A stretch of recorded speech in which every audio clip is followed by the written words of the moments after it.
All right, so Aaron had to take off because he's actually going to see the movie again. He's not going to have a chance to see it for a long time.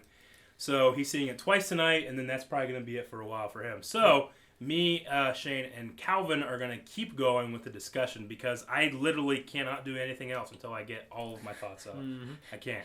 He's got like Star Wars blue ball bind. Let's go ahead and move on, Shane. We were wanting to talk about Starkiller Base. Yeah, and like I said, I love the whole movie, and this stuff doesn't really bother me. But if I was trying to nitpick it, it kind of bothers me. It kind of bothers me. That the complexity that went into attacking Starkiller Base and the simplicity of, and the kind of recycle the same kind of, just penetrate this, blow that up, planet blows up. I mean, the Starkiller Base they made a point to say it's much bigger. Yes.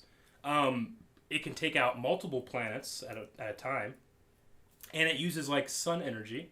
It uses geothermal energy and, like, sun energy, right? Yeah, it collects energy from the sun. It actually siphons energy off the sun until the point where the one guy was saying it makes the sun go dark. It kills the sun.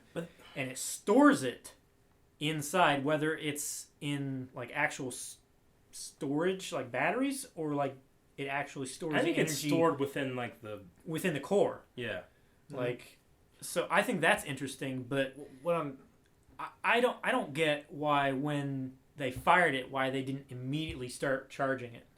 That and how, like, they were able to aim and hit multiple things at once. Out of a single, what seemed like, barrel. So maybe it has something to do with, like, mass and gravity or something like that. Well, the technology behind it, I think, is space magic. It didn't really bother me. But what I'm saying is, like, when they're all huddled around in episode 4 and 6, talk about how to destroy the Death Star. Yeah. It made it seem like, well, this is what's going to do. It's a hardcore plan. They just sat around for 30 seconds this time. No, they had about the same amount of planning when it comes to screen time. What I would have appreciated more is just not another trench run. It was essentially a trench run. It was essentially a trench run. It was essentially episode 4 and 6 put together. A trench run into the ship, destroy it all, and then leave. I didn't even feel like Poe was ever in any danger, really, either. Yeah, he would just kick the shit out of them all. Yeah. And I like that. I think it's cool. I think it was nice, but I feel like when all of those rebels die in the first trench run, and Luke is the one that does it, and the only reason he does it is because Han saves the day, because you feel like Luke's going to die, you know? I mean, felt like Poe was going to get shot by Vader and his two wingmen. I feel like Poe never had a problem. We only saw one rebel die, too, didn't we? One ship get blown up? A few. The trench run, I mean. Oh. Yeah, there was only one other ship of the 4 that entered. Yeah. They got blown up. Well, and also, like, just getting to the planet, there's no blockade, no deflector shield. They seem to have it easier. There was a shield. They had to go and they took the shield out first. I guess, like, which is episode 6. The space battle part, that reminded me of them on Endor. But it just it seemed like they had less trouble doing it this time. That's what I'm trying to say. I feel like in episode 4, Yavin's about to get blown up, you know? In this one, the Republic homeworld was destroyed, you know? Like, what's going to happen next? Like, did they say, like, it's targeting us, or...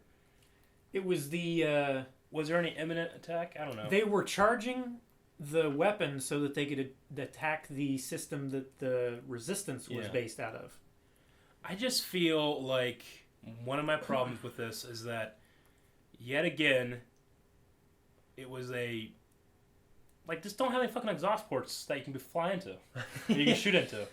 Like, the first Death Star, they went down a trench, they shot a proton torpedo into an exhaust port, and somehow got all the way into the main reactor and destroyed it. And in episode 6, they fixed that problem, and they made a slightly bigger Death Star, but they didn't finish it yet, and they flew into it and they destroyed it. And in this, you figure they're like, all right, guys, this is kind of like the Death Star. No trenches, no exhaust ports, they can't fly in anywhere. All right? Yeah. Okay. And then one asshole's like, fucking tell me what to do. I'm going to leave this thing open. Well, he created a hole and he flew into that. Yeah. He did blow, like, when Chewie hit the thing, he destroyed a big part of it. Like, don't have a hallway big enough for a ship to go through. Yeah. Like, if an X-Wing came into my house, it couldn't blow a hole in my house and go through it. You know? No. Have small. Think small. Why do you always think so big? That's one thing. Like, I understand that they had, 30 years supposedly from the immediate time that the last Death Star was destroyed and now. Yeah. So there's been a huge power struggle going on after the Empire was destroyed. Mm-hmm. Yeah. And now they've turned an entire planet, they've hollowed it out and everything. Into a Death Star. Into a Starkiller base. Yes. Which is, 30 times larger? More than 30 times larger than a Death Star. Which... Well, Death Star 2, I think. Death Star 2, yeah. Which it wasn't even completed. No. But... This thing was done, though. This thing was completed. Yeah.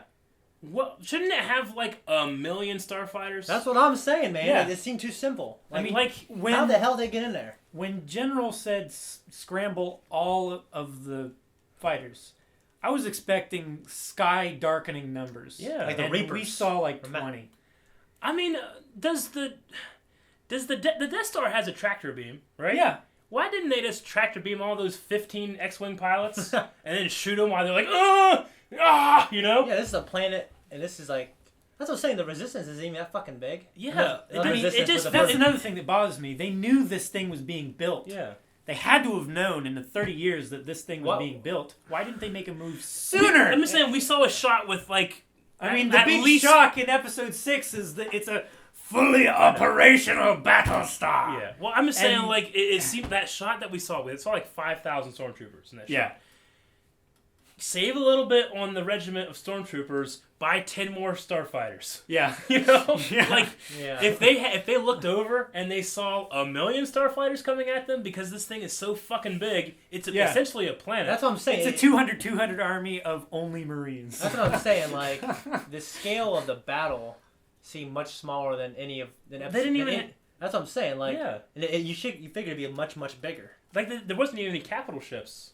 I mean, there was one capital ship in this movie. There was one capital ship. And there was no, resistance capital ships. It's probably ships. not true. I mean, it's obviously not true. But I felt like that base contained, most of, the freaking First Order shit. I'm just saying, if it's pretty much a planet, I mean, it should have 1 billion people living on it. Yeah. I mean, have fucking trees. Yeah, and not to mention, that's just on the outside surface. Yeah. They dug out, the entire planet. I felt like the grandness of the design dwarfed the practicality of what we was shown. Yeah, a little bit. I felt like it was more fantasy than it was any kind of. Well, didn't they say it can go? Didn't they say it can travel light speed? Didn't they say that? I don't remember. I don't think so. No, I think the weapon when it was fired, it traveled that quickly. Oh, yeah. Because if this motherfucker can't move, I think it's more useless. Well, no, because its rate of fire was so much more. I mean, it fired 5 times, but considering the size of the planet in relation to Death Star 2.0, it should have been able to fire many more times. Well, I mean, the Death Star has to be near a planet and then it can fire it. This thing seemed like it was a different solar system than the other system it attacked. Yeah, because all 3 locations that looked up and saw this thing happen. It was like a galaxy-wide event. Well, another question I have is now, you feel like the Republic has to respond and step in more with the Resistance. I think and send their fleet in, because they didn't have their fleet there either. No, I don't... Once again, I don't understand what's happening with the Republic. The Republic was destroyed before the battle began. Well, yes, but was their fleet there? We don't know. Yeah, the Republic's still there because they were talking about it, weren't they? I mean, the Republic is. I'm sure there's remnants of the Republic. The Republic is a galaxy-wide thing. Yeah. I mean, I think what they probably did was they took out the Senate. They took out the capital. The capital. I think that's what he was talking about. This is the fall of the New Republic. I mean, we just got a New Republic. Yeah. They took it away again. 30 years. And it wasn't like some grand, awesome Sith design. It was some fucking asshole with an English accent hitting a button. Yeah. General Hux. I mean, General Hux did more evil than Kylo Ren did. Yeah. General Hux ended billions of lives. Kylo Ren got beat by a chick that just picked up a lightsaber. Yeah. And he got cut by a guy that had no training. I just felt like some of the things in here, if I was sitting down with this story, I would be like, okay, I love the story, but we gotta fix this, and then it's perfect. Yeah.